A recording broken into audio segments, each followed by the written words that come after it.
그 남쪽 보성 벌교애들로 준비시켜라. 뭘 구다봐 이 씨들아. 눈가를 뽑아갖고 눈구녕에다 당나고 때가리를 쑤셔 박아볼란 게 이 씨들아. 우리는 한 끼를 먹어도 반찬이 40가지가 넘어 이 놈들아. 이 씨.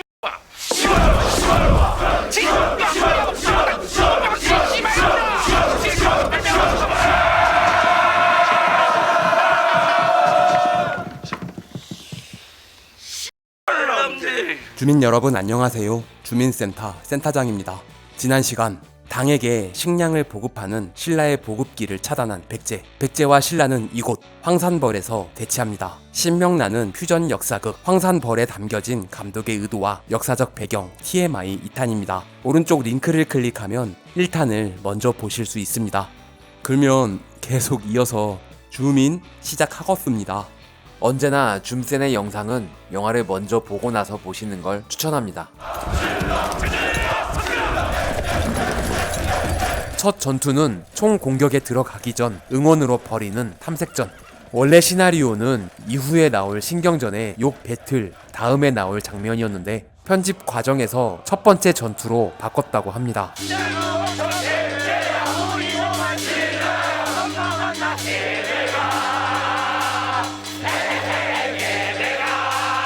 원래 신라의 응원전에 사용하고 싶었던 음악은 롯데 자이언츠 불멸의 응원가 부산 갈매기를 사용하고 싶었으나 제작비를 감안하여 자유롭게 쓸 수 있는 민요와 구전 동요를 선택했습니다. 고증을 통해 각 지역에 전해지는 민요를 골랐다고 하네요. 오히려 작품 컨셉과 딱 맞아 떨어지는 것 같네요. 이어지는 두 번째 전투 신경전. 이 영화의 하이라이트 욕배틀입니다. 굉장히 창의적으로 엿을 먹이네요. 입에서 하얀 물을 뿜는 건 편집하면서도 넣을까 뺄까 굉장히 많은 고민을 했다고 합니다만 결국 살렸습니다. 저도 이 장면은 좀 별로인 것 같아요. 눈가리 먹물은 쩍 빨아뿌려. 보성 벌교애들로 준비시켜라.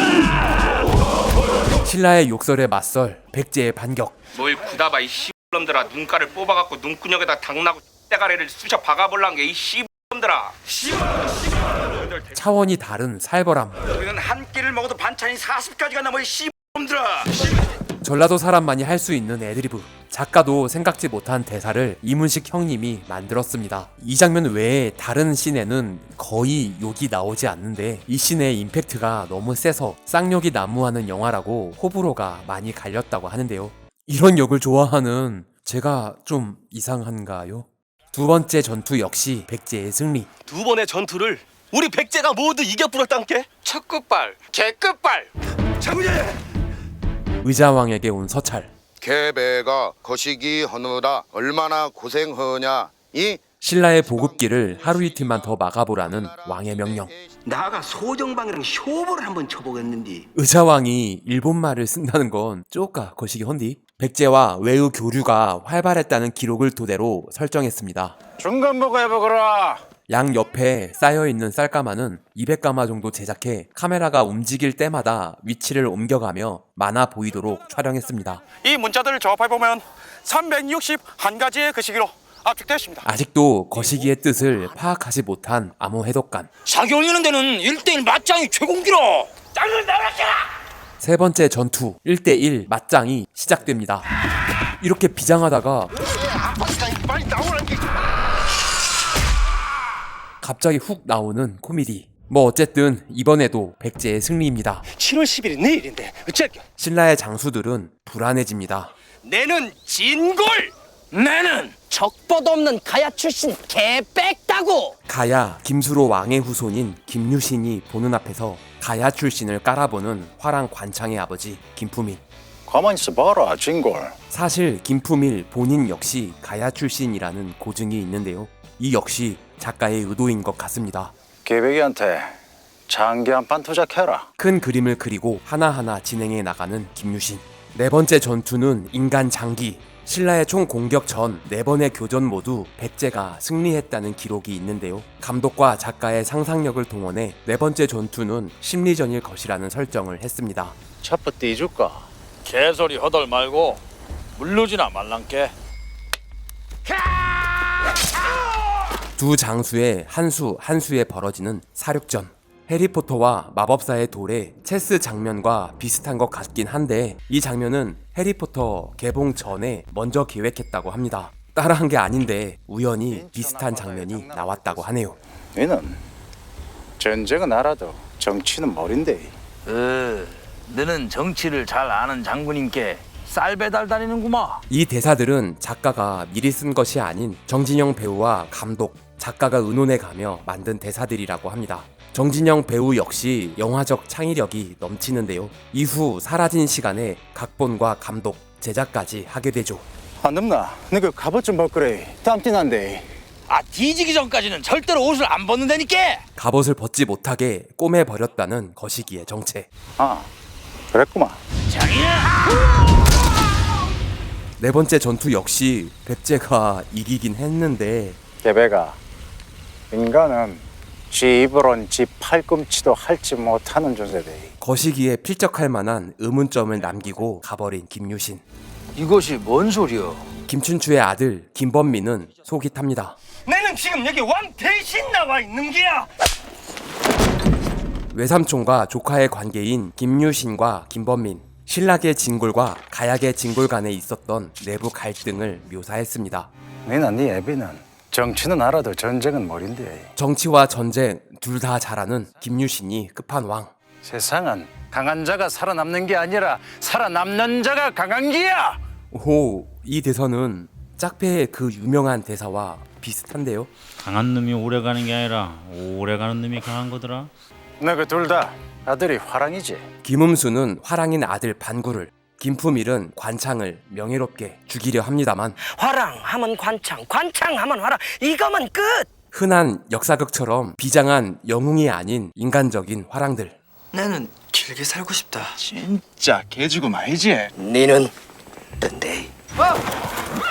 신라의 상대 등급 대장군은 김유신의 조카이다 사위이며. 귀족들은 혈통의 고귀함을 따지며 명예를 강조하지만 아가 족하면서 사위는 어느 나라 개족부액이여. 서민층인 일반 병사들에게는 그저 죽으러 온 어린아이로밖에 보이지 않습니다. 뭐 때문에 아침부터 족보를 씹으러 그 지랄이냐 지랄이. 이문식 배우가 미끄러지면서 넘어져 NG가 났는데 그게 느낌이 좋아서 넘어진다는 설정을 추가해 다시 촬영했습니다.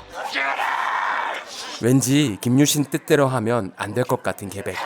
이놈을 내버려라. 반굴과 관창이 혈혈단신으로 적진에 돌격한 건 아니라고 합니다. 몇몇 병사들과 별동대를 만들어 진격했을 것이라는 역사학자의 해석이 있습니다. 계백은 별동대의 수장인 관창의 얼굴을 보고 이렇게 어린 소년을 죽일 수 없다며 돌려보냈다는 기록이 있죠. 내 다시 간대. 하지만 적진으로 다시 돌아온 관창.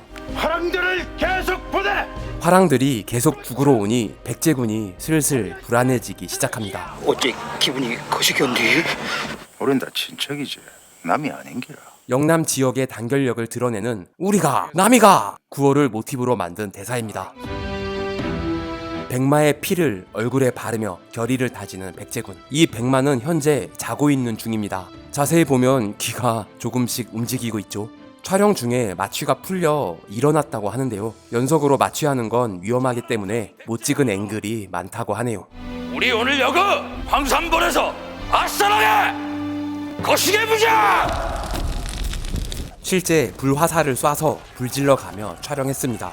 촬영장 주위에는 항상 소방차가 대기하고 있었죠. 5만 대 5천의 싸움이지만 보조 출연자가 100명도 되지 않고 백제, 신라 갑옷도 각각 100벌밖에 준비되어 있지 않아 같은 사람이 갑옷을 바꿔 입어가며 여러 번 찍어야 했다고 하네요. 덕분에 총 공격씬은 일주일 내내 촬영해야 했습니다. 실제 인원이 많지 않으니 풀샷을 찍지 못해서 헐리우드 전쟁 영화 같은 웅장함을 살리지 못한 건 아쉬운 점이라고 하네요. 특히 실제로 제작한 목책을 넓게 보여주지 못해 더 아쉬웠다고 합니다. 요즘 같으면 병사들을 CG로 만들었겠죠. 카메라를 가깝게 찍다 보니 전쟁의 참혹함은 더욱 강조됐습니다. 코미디인 줄 알고 온 가족이 함께 보다가 아이가 울어버리기도 했죠. 비가 오기 시작하자 신라의 본격적인 작전이 시작됩니다. 실제 작동하는 투석기를 제작해 작동시키고 실제 진흙탕을 만들어 촬영했습니다. 이것이었나? 진흙 때문에 움직일 수 없게 된 백제의 군사들. 연기자와 스텝까지 너무 많이 투입돼서 이번엔 감독 본인이 직접 단역으로 출연했습니다.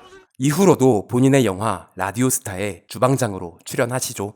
연기에 재미가 붙어 부당 거래에도 잠깐 출연하십니다. 시켜줘 와가지고 마사지 좀 받으려고. 갑옷을 벗어버린 백제군이 밀리기 시작합니다. 끔찍한 화면에 대조되는 화사한 왈츠를 BGM으로 사용해 전쟁의 참혹함을 더욱 강조시켰습니다. 멀리서 보면 전쟁의 몸부림이 마치 춤 같다는 감독의 아이디어라고 하네요. 와 이리 덥노. 겁나게 덥구마이. 촬영 전날 감독과 두 배우가 함께 식사를 하다가 많은 것이 담겨있는 듯한 이 대사를 만들었다고 합니다. 결국 황산벌 전투는 신라의 승리로 막을 내리게 됩니다. 700년을 해먹었으면 망할 때가 된 것이지. 아버지, 죽어야 한단께. 의자왕은 결국 죽지 않고 항복 후 당나라에 끌려가게 됩니다.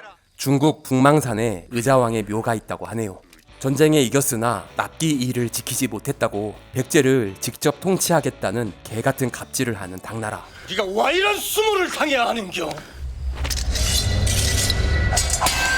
김유신이 분노하며 칼을 들이대는 건 고증된 사실이 아닙니다. 당나라 장군에게 칼을 들이민다는 게 말이 되는 것인가 고민을 했지만 촬영을 하면서 김유신 캐릭터가 굳어지다 보니 그라면 충분히 할 수 있는 일이라는 판단이 섰다고 하네요.